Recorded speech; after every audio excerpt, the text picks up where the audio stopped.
ngisho ngakunika opportunity enhle kanjani, lo opportunity uzoyidraga to the level of your thought, to the level of your identity, your world views, the way you think about yourself, the level of vibration.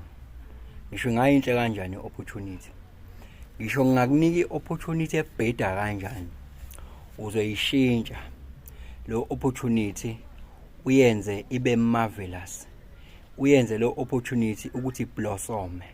Ngisho kuthiwa it's terrible kangakanani. That is why you see people, yabo labantu enibabona be successful, nithi nina ba successful, labo bantu awazi ukuthi they have enjoyed how much pain they have enjoyed, yabo, how much obstacles they have encountered and conquered.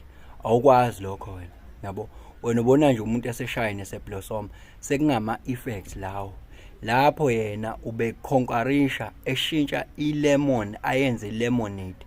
Phela kumele wazi ukuthi ubi success kunanto ekuthiwa sacrifice. There are things that you need to sacrifice, okuwukuthi wena awukwazi ukuthi into vele zikunethe nje. You go through pain, no pain no gain. Cabanga ukuthi nje wena izinto ezovele zikunethe nje ayisebenzi leyo nto ngalesi sikhathi. Ubingelelo changes akasho ukuthi kungenzeka noma yini, noma inini, noma kanjani, kunoma ubani, ngoba impilo ayisiyona lento ocabanga ukuthi iyona. Possibilities are infinite in the universe. Your own consciousness is your own limitation. Kukude lapho esisuka khona futhi kukude lapho esiya khona. Beka phansi umoya, ungatatazeli, yabona.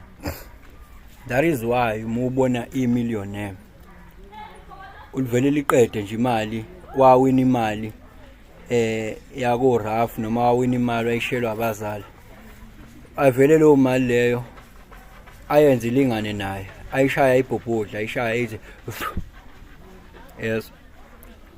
The universe ke futhi can never ever bless you with the level of money that your character cannot handle. You see, you first need to build yourself, to build your character, because as I used to explain, about ama world views ne identity yakho, showcase ama circumstances and situations, they are going to follow that, what you have about yourself in your own mind. So ama situations that you are going to come across, they have been cooked by your identity, the world views, level of thinking. Because wena ungathola ukuthi awunakile ukuthi vele there is this thing ethi ngawe we are undeserving, yabo, you are not capable, unebhadi, you don't articulate well.